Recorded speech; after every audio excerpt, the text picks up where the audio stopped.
दोस्तों स्वागत है आप एक नई वीडियो में। और दोस्तों हमने जो एचपी सेट एग्ज़ाम जो हैं उनके प्रीवियस ईयर क्वेश्चन पेपर हम सॉल्व कर रहे थे। 2013 से हमने शुरुआत करी थी क्योंकि 2013 से आगे के जितने भी सारे पेपर हुए हैं उनके प्रश्न पत्र मेरे पास उपलब्ध थे। तो 2014 का आज हम देखेंगे। इससे पहले हमने 2013 के 2 प्रश्न पत्र देख लिए थे, प्रश्न पत्र संख्या 2 और प्रश्न पत्र संख्या 3। तो आज हम देखेंगे 2014 का ये प्रश्न पत्र। 2014 में ये आपका होना संभावित हुआ था पेपर, परंतु ये जो पेपर होता है 17 जनवरी 2015 को हुआ था। ठीक है, ये हिंदी का जो पेपर था 17 जनवरी 2015 को हुआ था। 2014 की ये प्रश्न पत्र है। उसके बाद देखेंगे हम प्रश्न पत्र संख्या 3, ये 2 है। तो चलिए पहले प्रश्न से हम शुरुआत करते हैं। अगर इससे पहले की जो 2 वीडियो हैं दोस्तों अगर नहीं देखी हैं आपने तो देख लीजिए, क्योंकि 28 अप्रैल 2024 को हमारा सेट का पेपर होने वाला है, एचपी सेट का। तो आपके लिए बहुत महत्वपूर्ण होगा कि आप इसको पढ़ें, PYQ जो आप लगाएं इसके। और मैंने आपको पहले भी कहा था कि जो इनका जो फॉर्मेट होता है इसके इर्द गिर्द ही प्रश्न बनते हैं इनके, तो हमें देखने चाहिए और सोल्व करिए आप। और दूसरी बात ये कि प्रश्न रिपीट भी होते हैं। ठीक है, तो PYQ हल करने का ये बहुत बड़ा फ़ायदा होता है। ठीक है, तो चलिए पहले प्रश्न से शुरुआत करते हैं दोस्तों। 50 प्रश्न होंगे इस दूसरे प्रश्न पत्र में। चलिए पहले प्रश्न से शुरुआत करते हैं। पहला प्रश्न है हमारा, चंद्रधर शर्मा गुलेरी ने आदिकालीन साहित्य की भाषा को क्या नाम दिया था? अपभ्रंश, अवहट, अवहत या पुरानी हिंदी। ठीक है, तो दोस्तों आपके यहाँ पे विकल्प क्या से हो जाएगा? अंतिम से हो जाएगा, पुरानी हिंदी नाम दिया था चंद्रधर शर्मा गुलेरी ने। ठीक है, हिमाचल प्रदेश का कोई भी ऐसा एग्ज़ाम जो हिंदी से संबंधित हो और उसमें चंद्रधर गुलेरी से कोई भी प्रश्न ना बने। ठीक है, तो ये तो हो नहीं सकता है क्योंकि चंद्रधर शर्मा गुलेरी जो है हिमाचल प्रदेश की गुलेर रियासत से संबंधित रहे हैं उनके पूर्वज। ठीक है, तो चंद्रधर शर्मा गुलेरी से प्रश्न बन जाते हैं, वो किसी तरह से भी बने। ठीक है, अभी भी बनने की पूरी संभावना है, हो सकता है यही रिपीट हो जाए, तो आपको ध्यान देना है। दूसरा एक प्रश्न आपसे मैं यहाँ पे पूछता हूँ कि आदिकालीन जो साहित्य है या भाषा थी, आदिकालीन भाषा, उसको पुरानी हिंदी किस किन विद्वानों ने कहा है, किन किन विद्वानों ने कहा है? ठीक है, तो कौन कौन से विद्वान थे पुरानी हिंदी कहने वाले, आप मुझे बताएंगे। चलिए अगला देखिए। अगला हमारा क्या है दोस्तों? अपभ्रंश भाषा का स्वरूप क्या था? यहाँ पे ये पूछा गया है, कवर्ग थी, चवर्ग प्रधान थी, टवर्ग प्रधान या त्वर्ग प्रधान। ठीक है, तो ये टवर्ग प्रधान भाषा रही है दोस्तों अपभ्रंश भाषा। ठीक है, ये थोड़ी हम कह सकते हैं कठोर भाषा थी। ठीक है, क्योंकि टवर्ग जहाँ पे आ जाएगा तो वो कठोर भाषा के अंतर्गत या क्लिष्ट भाषा के अंतर्गत ही इसको रखा जाएगा। अगला देखिए, दोहा कोश किसकी रचना है दोस्तों? हेमचंद्र, सरहप्पा, स्वयंभू या मेरुतुंग। ठीक है, तो दोहा कोश के रचनाकार कौन है? सरहप्पा। अगला देखिए, कौन सी भाषा देवनागरी से बिल्कुल भिन्न लिपि में लिखी जाती है? मराठी, बंगला, तेलुगु या गुजराती। ठीक है दोस्तों, तो यहाँ पे आपका विकल्प क्या से हो जाएगा दोस्तों? सी, यानी कि तेलुगु। दोस्तों ये प्रश्न बनते हैं जो अगर कोई विद्यार्थी एंट्रेंस की तैयारी कर रहा हो, जैसे एमए के एंट्रेंस होते हैं। ठीक है, तो उनके लिए भी बहुत महत्वपूर्ण हो जाता है क्योंकि इस तरह के प्रश्न बन जाते हैं। पीछे भी ये प्रश्न बना था पीएचडी एंट्रेंस में, एमए एंट्रेंस, पीएचडी एंट्रेंस में इस तरह के प्रश्न बन जाते हैं।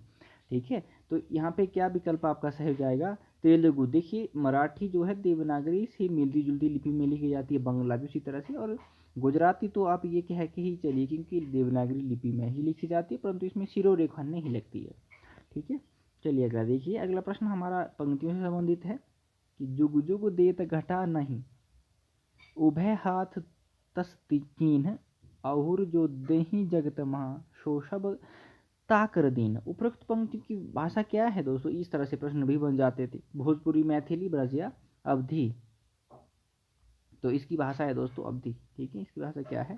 अवधी है। चलिए अगला देखिए, भारत के संविधान में राजभाषा से संबंधित अनुच्छेद कौन कौन से हैं? 342 से 351, 343 से 357, 343 से 351, 342 से 357। ठीक है, तो भारत के संविधान में राजभाषा से संबंधित अनुच्छेद जो है वो 343 से 351 तक है। अगला देखिए, भारतीय आर्य भाषा परिवार की भाषाओं का मूल स्रोत कौन सी भाषा रही है दोस्तों? ठीक है, भारतीय आर्य भाषाओं की भाषा, भारतीय आर्य भाषा परिवार की भाषाएं हैं, उनके मूल की भाषा कौन सी है? हिंदी, मराठी, लौकिक संस्कृत या वैदिक संस्कृत। ठीक है, तो यहाँ पे आपका विकल्प क्या सही हो जाता दोस्तों? यहाँ पे आपका विकल्प डी सही हो जाता, वैदिक संस्कृत। क्यों? क्योंकि जो संस्कृत थी उसके दो भेद थे, वैदिक संस्कृत और लौकिक संस्कृत। ठीक है, तो सबसे पहले कौन आता है हमारे पास? वैदिक संस्कृत। ठीक है, तो भारतीय आर्य भाषा उनकी मूल स्रोत है वो ये रही है भाषा वैदिक संस्कृत है।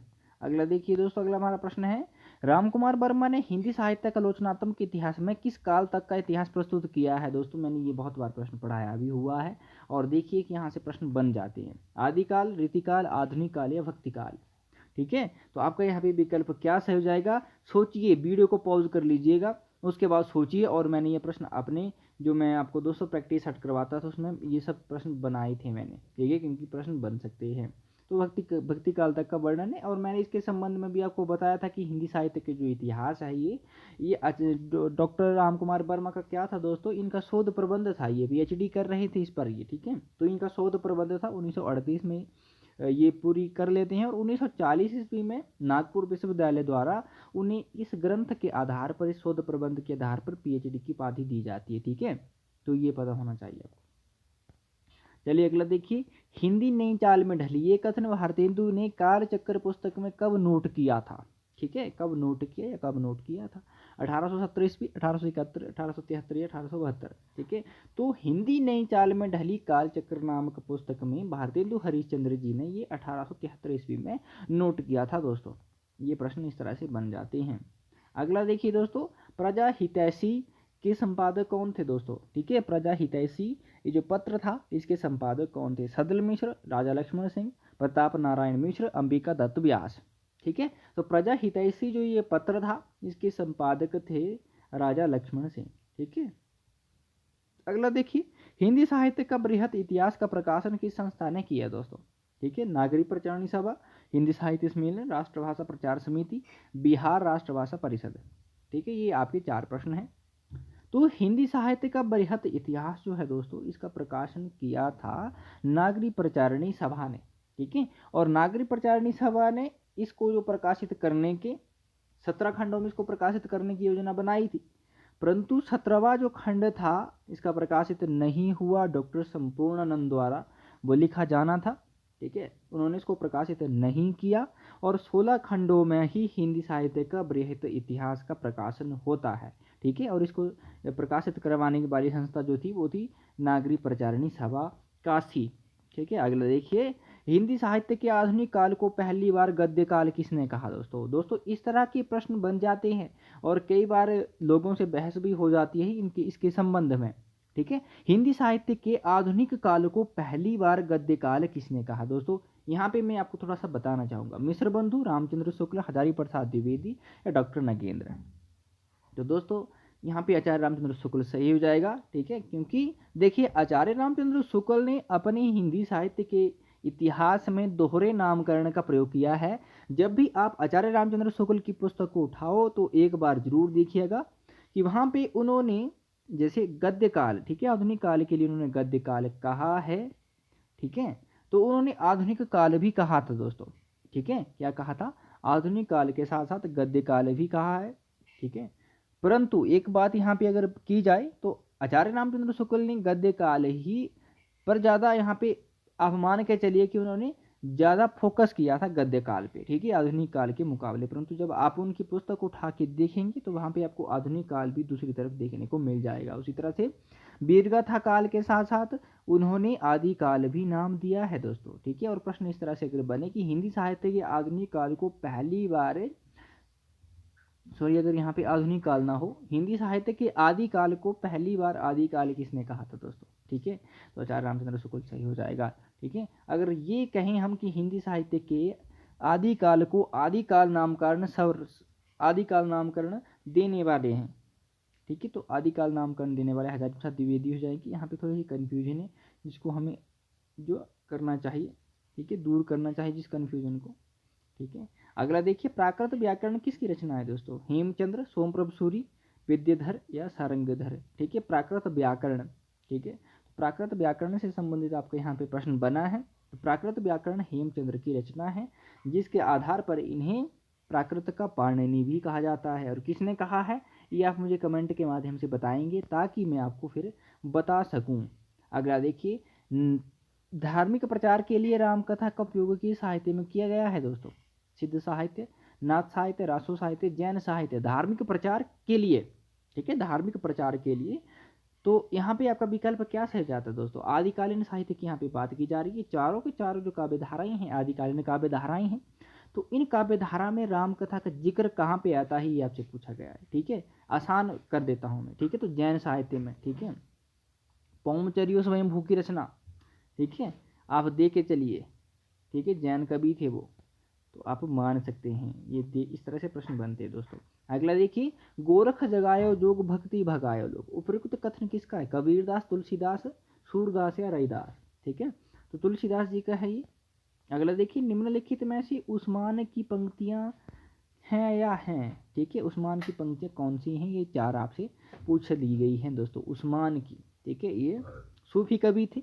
प्रेम कथा यही भांति विचार हो, कथा जगत जही जेति कवि आई, जाकी बुद्धि होई अधिकाई, आन कथा एक कहे बनाए, कहो बात सुनो सब लोग, कथा कथा सिंहार श्रृंगार वियोग, ठीक है। ये तो आपका यहाँ पे विकल्प क्या सही हो जाएगा दोस्तों? सी सही हो जाएगा, जाकी बुद्धि होई अधिकाई, आन कथा एक कहे बनाए, ठीक है। तो ये किसकी पंक्तियां हैं? ये सूफी कवि उस्मान की पंक्तियां हैं। नागमती वियोग खंड में 12 मासा का वर्णन किस माह से आरंभ होता है दोस्तों, ठीक है। ये प्रश्न बन जाता है बहुत बार, क्योंकि यहाँ पे अलग से प्रश्न बनता है, क्योंकि यहाँ पे बेसिकली अगर बात की जाए, ठीक है, तो वर्षा ऋतु में प्रारंभ होता है, ठीक है, आषाढ़ में, ठीक है।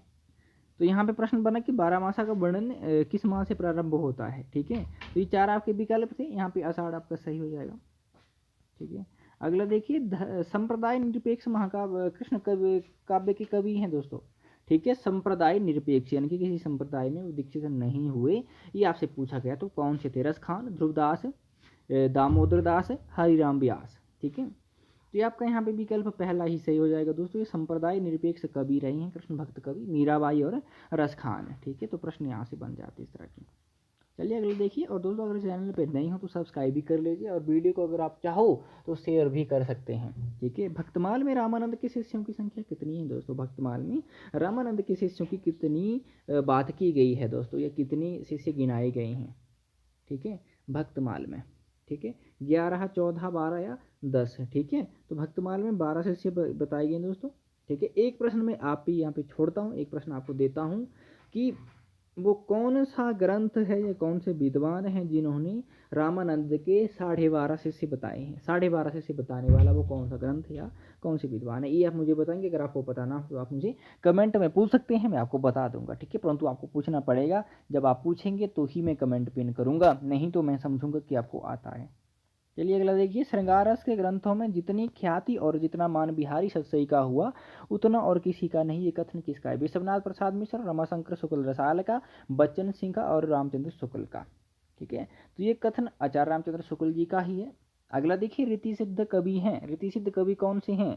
पद्माकर, बोधा, बिहारी या चिंतामणि, ठीक है। तो रीति सिद्ध कवि की बात की जा रही है। रीतिकाल के काव्य धाराएं थी, इनको 3 भागों में हम विभाजित कर सकते हैं, रीतिबद्ध, रीति सिद्ध और रीति मुक्त, ठीक है। तो रीति सिद्ध कवि बिहारी यहाँ पे हो जाएंगे, बाकी तीनों रीतिबद्ध हैं, तीनों नहीं, बोधा रीति मुक्त हैं, ठीक है। बोधा रीति मुक्त हो जाएंगे, चिंतामणि और पद्माकर रीतिबद्ध। अगला देखिए, इतिहास तिमिर नाशक के लेखक कौन है दोस्तों? शिव प्रसाद सितारे हिंद, राजा लक्ष्मण सिंह और मिश्र बंधु शिव सिंह सिंगर। बहुत आसान सा ये प्रश्न बना था, ठीक है। इतिहास तिमिर नाशक, ठीक है। तो आपका यहाँ पे विकल्प क्या सही हो जाता है दोस्तों? यहाँ पे आपका जो विकल्प है वो आपका पहला सही हो जाएगा, राजा शिव प्रसाद सितारे हिंद, ठीक है। भारत मित्र कहाँ से प्रकाशित होता था दोस्तों? ये पत्र की यहाँ पे बात की जा रही है। तो भारत मित्र पत्र कहाँ से प्रकाशित होता था? दिल्ली, इलाहाबाद, कलकत्ता या बनारस, ठीक है। तो भारत मित्र जो ये पत्र था या पत्रिका थी, ये होती थी प्रकाशित कलकत्ता से, ठीक है। अगला देखिए, केवल मनोरंजन ना कवि का कर्म होना चाहिए, उसमें उचित उपदेश का भी मर्म होना चाहिए। उपयुक्त काव्य पंक्तियां किस रचना से ली गई हैं? जय भारत, भारत भारती, पंचवटिया, स्वदेश संगीत। ये मैथिली शरण गुप्त जी की दोस्तों पंक्तियां हैं, और किससे ली गई हैं दोस्तों? ये भारत भारती से ली गई हैं, ठीक है। किससे ली गई हैं? भारत भारती से उद्धृत हैं, ठीक है। अगला देखिए, वह आदमी नया गर्म कोट पहनकर चला गया विचार की तरह, ठीक है। कविता संग्रह किसका है दोस्तों? ये लंबा कविता संग्रह है, कविता संग्रह का नाम है ये, ठीक है। चंद्रकांत देवताली, विनोद कुमार शुक्ल, विष्णु खरे या मंगलेश डबराल, ठीक है। तो ये विनोद कुमार शुक्ल का काव्य संग्रह है दोस्तों, ये कविता संग्रह कह सकते हैं आप इसको, ठीक है। चलिए अगला देखिए, अगला हमारा प्रश्न क्या हो जाएगा। छायावाद को किस आलोचक ने शैली काल शैली या पद्धति विशेष के आधार पर व्याख्यायित किया है, ठीक है। काव्य शैली होना चाहिए दोस्तों या काल शैली है, ये काव्य शैली होना चाहिए, काव्य शैली या पद्धति विशेष के आधार पर व्याख्यायित किया है, ठीक है, व्याख्यायित किया है। तो विकल्प हैं आपके रामविलास शर्मा, नामवर सिंह, मुक्तिबोध या रामचंद्र शुक्ल, ठीक है। तो दोस्तों छायावाद को दो अर्थों में समझना चाहिए, एक तो शैली के अर्थ में और दूसरा पद्धति विशेष के अर्थ में, ये रामचंद्र शुक्ल का कथन है दोस्तों, ठीक है। अगला देखिए, कौन सा कवि अगे द्वारा संपादित सप्त काव्य में शामिल नहीं था। यहाँ पे बेसिकली 4 सप्तक हुए हैं दोस्तों, ठीक है। सप्तक जो काव्य हुए हैं उनकी बात की जा रही है, चारों के चारों सप्तकों की, ठीक है। उसमें से एक कवि शामिल नहीं था, नेमिचंद्र जैन, हरिनारायण व्यास, हरिनारायण घनश्याम व्यास इनका पूरा नाम है, शकुंत माथुर, जगदीश चतुर्वेदी, ठीक है। तो आपका डी विकल्प सही है, जगदीश चतुर्वेदी किसी भी सप्तक में नहीं है। अगला देखिए, निम्नलिखित में से कौन सा कविता संग्रह नागार्जुन का नहीं है। तालाब की मछलियां, इस गुब्बारे की छाया में, उस जनपद का कवि हूँ, हजार हजार बाहों वाली, ठीक है। ये 4 आपके विकल्प हैं। तो इसमें आपका विकल्प क्या सही हो जाएगा दोस्तों? उस जनपद का कवि हूँ, ये नहीं है, बाकी इनके हैं, ठीक है, उस जनपद का कवि हूँ। अगला देखिए, निम्नलिखित में से कौन सी पत्रिका दिल्ली से प्रकाशित नहीं होती है। कौन सी नहीं होती है दोस्तों? नया काव्योदय, आजकल, कथादेश, वागर्थ, दोस्तों ये समकालीन पत्रिकाएं हैं, ठीक है। कौन सी पत्रिकाएं हैं? ये समकालीन पत्रिकाएं हैं दोस्तों, ठीक है। आपका यहाँ पे विकल्प डी सही हो जाएगा, वागर्थ। अगला देखिए, निम्नलिखित में से किस उपन्यास को साहित्य अकादमी पुरस्कार नहीं मिला, ठीक है। इन्हीं हथियारों से, विनायक, आधा गांव, राग दरबारी, ये 4 आपके प्रश्न थे दोस्तों, ठीक है। तो यहाँ पे आपका विकल्प क्या सही है दोस्तों? आधा गांव को, ठीक है, किसको नहीं मिला है? आधा गांव उपन्यास को नहीं मिला। अगला देखिए, उपन्यासकार की दृष्टि से सही विकल्प नहीं है, ठीक है। ये पथबंधु था, नरेश मेहता, चारू चंद्रलेखा, हजारी प्रसाद द्विवेदी, प्रति परिकथा, फणीश्वरनाथ रेणु, काली आंधी, राजेंद्र यादव, ठीक है। तो ये आपके 4 विकल्प हैं, इनमें से एक जो युग्म है वो सही नहीं होगा, ठीक है। तो वो कौन सा नहीं है आपने वो बताना था, ये प्रश्न आपसे पूछा गया था, ठीक है।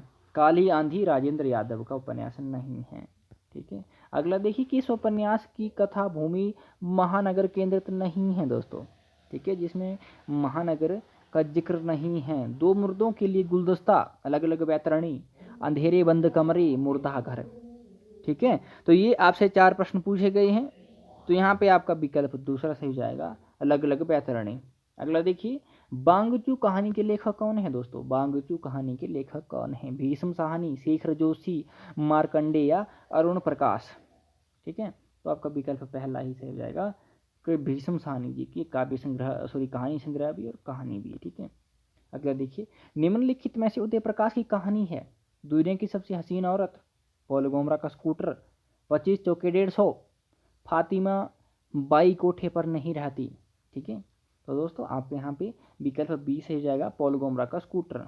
अगला देखिए, राम गोपाल बजाज किस क्षेत्र से संबंध होने के कारण प्रसिद्ध हैं दोस्तों? राम गोपाल बजाज, नाटक और रंगमंच, कहानी और उपन्यास, डायरी और रिपोर्टाज, कविता और आत्मकथा, ठीक है। तो यहाँ पे आपका विकल्प पहला ही सही जाएगा दोस्तों, ठीक है, नाटक और रंगमंच। यहाँ पे आप इस तरह से भी अंदाजा लगा सकते थे कि कहानी और उपन्यास से अगर संबद्ध होते ये, ठीक है, तो इनका तो नाम होता, ठीक है, क्योंकि लेखक की श्रेणी में आते, डायरी और रिपोर्टाज में भी, कविता और आत्मकथा में भी। तो नाटक और रंगमंच से ये संबद्ध रहे हैं, जिस कारण यहाँ पे प्रश्न बन गया था।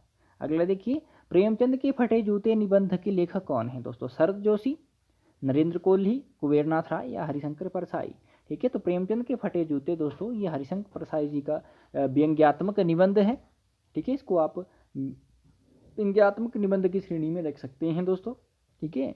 और यहाँ पे जब वो प्रेमचंद जी, एक अगर किसी ने पढ़ा होगा, प्रेमचंद जी अगर अपनी पत्नी के साथ फोटो खिंचवाने के लिए वो जो फटे हुए जूते ही पहनते थे, तो और हरिशंकर परसाई जी ने उस पर व्यंग्य किया है। ठीक है, व्यंग्य किया है। सामाजिक जो हमारे अ, आधुनिक समाज पर भी व्यंग्य की तरह से, ठीक है, जो दिखावा परस्त हो गई है हमारी पीढ़ी, उस पर भी उस तरह से व्यंग्य एक बार पढ़ना चाहिए। गूगल में सर्च करके आपको एक बार पढ़ना चाहिए, क्योंकि बहुत मार्मिक और बहुत अच्छा निबंध है ये। अगला देखिए, डॉक्टर रामविलास शर्मा की अंतिम प्रकाशित पुस्तक कौन सी है? भारतीय संस्कृति और हिंदी प्रदेश, भारतीय सौंदर्य बोध और तुलसीदास, अपनी धरती अपने लोग, हिंदी जाति का साहित्य। ठीक है, तो कौन सी है दोस्तों, ये पूछा गया है आपसे। ठीक है, तो भारतीय सौंदर्य बोध और तुलसीदास ये उनकी अंतिम प्रकाशित पुस्तक है। अगला देख लीजिए, निम्नलिखित आलोचकों में से किसने सुमित्रा नंदन पंत पर स्वतंत्र पुस्तक लिखी है? डॉक्टर नगेंद्र, आचार्य रामचंद्र शुक्ल, डॉक्टर रामविलास शर्मा और डॉक्टर नामवर सिंह। ठीक है, तो यहाँ पे विकल्प आपका पहला ही सही हो जाएगा दोस्तों, 1937 में। ठीक है, सुमित्रा नंदन नामक पुस्तक लिखी थी दोस्तों, ये डॉक्टर नगेंद्र ने लिखी थी, और इसी सुमित्रा नंदन पंत पुस्तक के आधार पर इनको साहित्य में प्रतिष्ठा मिली थी, डॉक्टर नगेंद्र को। ठीक है, और आचार्य रामचंद्र शुक्ल ने अपनी जो हिंदी साहित्य के इतिहास है उसमें उनका जिक्र किया है, छायावाद के अंतर्गत जो भी आलोचक हो रही हैं बोला, ठीक है, उसके अंतर्गत डॉक्टर नगेंद्र ही एक अच्छे आलोचक ठहरते हैं। उनकी सुमित्रा नंदन पुस्तक बहुत प्रसिद्ध हो गई या बहुत प्रसिद्ध है। ठीक है, तो ये आचार्य रामचंद्र शुक्ल ने भी उसका जिक्र किया था। अब यहाँ पे आप सोच रहे होंगे कि 1936-37 में पुस्तक का प्रकाशन होता है, तो आचार्य रामचंद्र शुक्ल ने वो कब कह दिया? तो आचार्य रामचंद्र शुक्ल की यहाँ पे बात करूँ दोस्तों, तो 1929 में उनका जो इतिहास ग्रंथ है वो प्रकाशित होता है। ठीक है, उनका पहला संस्करण, परंतु पहले संस्करण में जो वो बहुत सारी खामियां थी, जिनको दूर करने के लिए 1940 में जब उन्होंने दोबारा से रिसर्च किया, ठीक है, और 1940 में जब आचार्य रामचंद्र शुक्ल का इतिहास प्रकाशित होता है, वो संवर्धित और परिवर्तित रूप में प्रकाशित होता है दोस्तों। ठीक है, 1940 ईस्वी में। ठीक है, तो यहाँ पे उनका जिक्र भी किया गया है। अगला देखिए, डॉक्टर रामविलास शर्मा की रचना पंचरत्न है दोस्तों। आत्मकथा है, रेखा चित्र है, संस्मरण है या डायरी है? ठीक है, पंचरत्न क्या है ये इनका, ये आपसे पूछा गया है। तो ये संस्मरण है दोस्तों, उनका क्या है? संस्मरणात्मक विधा की रचना। अगला देखिए, फणीश्वरनाथ रेणु लिखित रिपोर्टाज है दोस्तों। लाल धरती, ऋण जल धन जल, तूफानों के बीच, प्लाट का मोर्चा। ठीक है, तो ऋण जल धन जल इनका ये बहुत प्रसिद्ध रिपोर्टाज है और बहुत सारी परीक्षाओं में पूछा जाता है। तूफानों के बीच ये पूछा जाता है। ठीक है, लाल धरती पूछा जाता है, और प्लाट का मोर्चा ये भी पूछा जाता है। ये ध्यान रखना है आपको। भरत मुनि ने रसों की संख्या कितनी मानी है? 9, 11, 10 या 8 है। ठीक है, तो भरत मुनि ने दोस्तों बेसिकली रसों की संख्या 8 मानी है। उन्होंने शांत नामक रस को नाटक में जो वो स्थान देना उचित नहीं समझा था। यहाँ पे दोस्तों एक बात मैं बताना चाहूँगा, अभिनव गुप्त ने भरत मुनि की एक किसी सूत्र को प्रस्तुत करते हुए ये कहा था कि भरत मुनि ने 9 रसों की व्याख्या की है। उन्होंने शांत रस का भी कहीं भी जिक्र कर दिया था। ये अभिनव गुप्त की व्याख्या थी दोस्तों, परंतु जो आधुनिक खोजें हैं ये सिद्ध करती हैं कि भरत मुनि ने 8 ही रसों की संख्या मानी है, ना कि 9। अभिनव गुप्त का जो मत था उसको नकार दिया है।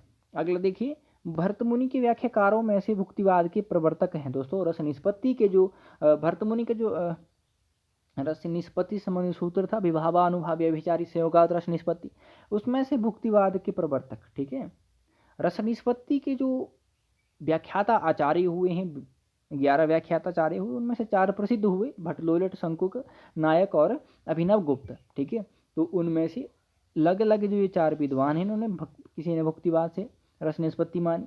ठीक है, तो इस तरह से ये प्रश्न बना हुआ है यहाँ पे। तो भुक्तिवाद के प्रवर्तक कौन है जिन्होंने भुक्तिवाद से रस की निष्पत्ति मानी है?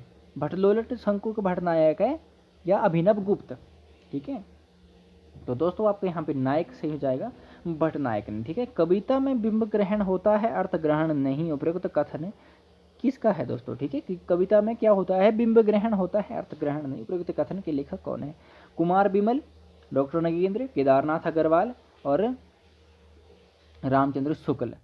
ठीक है, तो दोस्तों यहाँ पे आपका विकल्प डी से हो जाएगा, आचार्य रामचंद्र शुक्ल। दोस्तों आचार्य रामचंद्र शुक्ल की एक दीर्घ कविता है। कविता क्या है?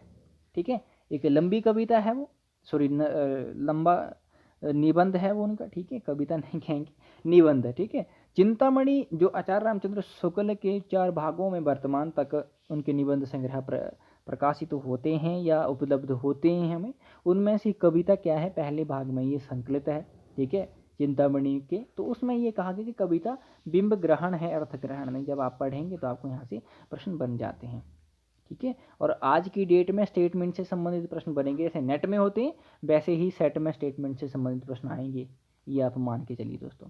अगला देखिए, लक्षणा शब्द शक्ति के अंतर्गत मुख्यार्थ में बाधा किन कारणों से होती है दोस्तों, ठीक है। लक्षणा शब्द शक्ति के अंतर्गत मुख्यार्थ में, ठीक है, जो मुख्यार्थ होता है, मुख्यार्थ उसमें बाधा किन कारणों से होती है, रूढ़ि और व्यंजना के कारण, रूढ़ि और प्रयोजन, रूढ़ि और संकेत, रूढ़ि और ध्वनि के कारण, ठीक है। तो ये प्रश्न यहाँ पे बना हुआ है, तो ठीक है, रूढ़ि और प्रयोजन के कारण बाधा होती है लक्षणा शब्द शक्ति में। अगला देखिए, अंशलक्ष्य क्रम, ठीक है, असंलक्ष्य क्रम व्यंग्य ध्वनि, असंलक्ष्य क्रम ध्वनि का पर्याय है, ठीक है, असंलक्ष्य क्रम ध्वनि का पर्याय है। चित्र काव्य, अलंकार काव्य, वस्तु काव्य, रस काव्य, ठीक है, असंलक्ष्य क्रम ध्वनि, ठीक है।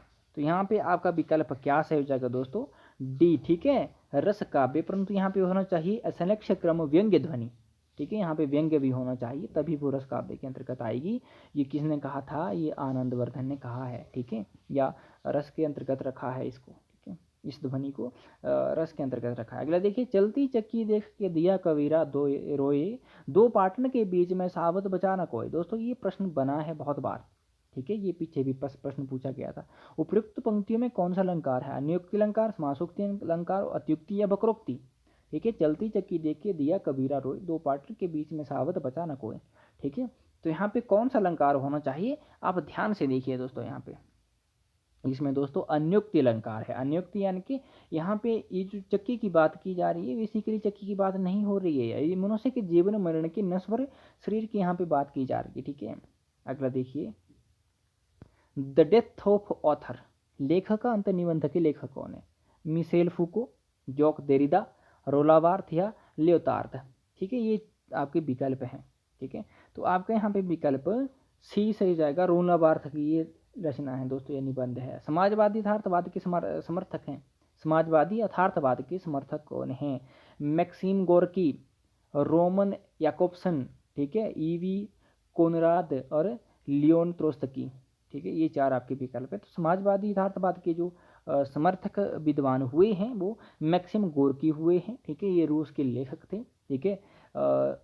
मुंशी प्रेमचंद जी को भी दोस्तों मैक्सिम गोर्की कहा जाता है, ठीक है, मैक्सिम गोर्की के नाम से जाना जाता है उनको, ठीक है, क्योंकि वो मुंशी प्रेमचंद जी की तरह ही किसानों के पक्षधर रहे हैं। और दूसरी बात ये मान के चले कि वो क्या थे, मार्क्सवाद से संबंध, जो मार्क्सवाद से संबद्ध होगा वो क्या होगा, वो समाज का पक्षधर होगा ही, ठीक है, पूंजीवाद का विरोधी होगा ही, ये तो बातें आम है। अगला देखिए, विखंडन से संबंध विचारक है, विखंडनवाद यहाँ पे बात की जा रही है, Jean Paul Sartre, Fredric Jameson, Jacques Derrida, Tony Bennett, ठीक है। तो विखंडनवाद के जो प्रवर्तक रहे हैं वो कौन रहे हैं दोस्तों, जॉक देरिदा, ठीक है। अगला देखिए, निम्नलिखित में से काव्य दोष नहीं है, ग्राम्यत्व दोष, चित्त संस्कृति दोष, ठीक है, नाम क्रमत्व दोष, अधिक पदत्व दोष। ये दोषों में से एक दोष जो वो नहीं है दोस्तों, तो कौन सा दोष नहीं है वो आपको बताना है, ठीक है। तो इसमें सी सही हो जाएगा दोस्तों आपका विकल्प, ना क्रमत्व दोष नहीं होता। यहाँ पे नाम क्रमत्व अगर होता तो हम मान भी सकते थे, ठीक है, ना क्रमत्व नहीं होता है, नाम क्रमत्व होता है, ग्राम्यत्व दोष भी होता है, च्युत संस्कृति भी होता है, अधिक पदत्व भी दोष भी होता है, ठीक है। तो ये हमारे प्रश्न 50 प्रश्न हो गए दोस्तों। प्रश्न पत्र संख्या 2 हमारा 2014 का हमने हल कर लिया है। इसके बाद हम देखेंगे दोस्तों 2014 का ही अगला पार्ट, जो कि 75 प्रश्न जिसमें होंगे, ठीक है, उसको हम हल करेंगे। और उसके बाद 2015 का देखेंगे, उसके बाद 2017 का देखेंगे और 2018 का देखेंगे, जो कि उन्हीं में कंडक्ट करवाते हैं, ठीक है, जिसको तो उस प्रश्न पत्र का हम देखेंगे। और उसके बाद हम प्रश्नोत्तरी भी कर लेंगे इस पर, ठीक है। तो ये तो हो गई हमारी बातें दोस्तों, ठीक है। तो आगे हम देखेंगे क्या होता है सेट के एग्ज़ाम से संबंधित। बेसिकली ये नेट से संबंधित है सिलेबस, क्योंकि नेट का ही है, तो सेट का भी वैसा ही सिलेबस है, एक ही तरह का सिलेबस है। तो देखेंगे हम और प्रश्नोत्तरी भी हम करेंगे। हो सकता है कि हम लाइव क्लासेस करें और उसमें जो मैराथन क्लासेस आपके लिए लाएँ दोस्तों। तो तब तक के लिए धन्यवाद दोस्तों, मिलते हैं अगले वीडियो में।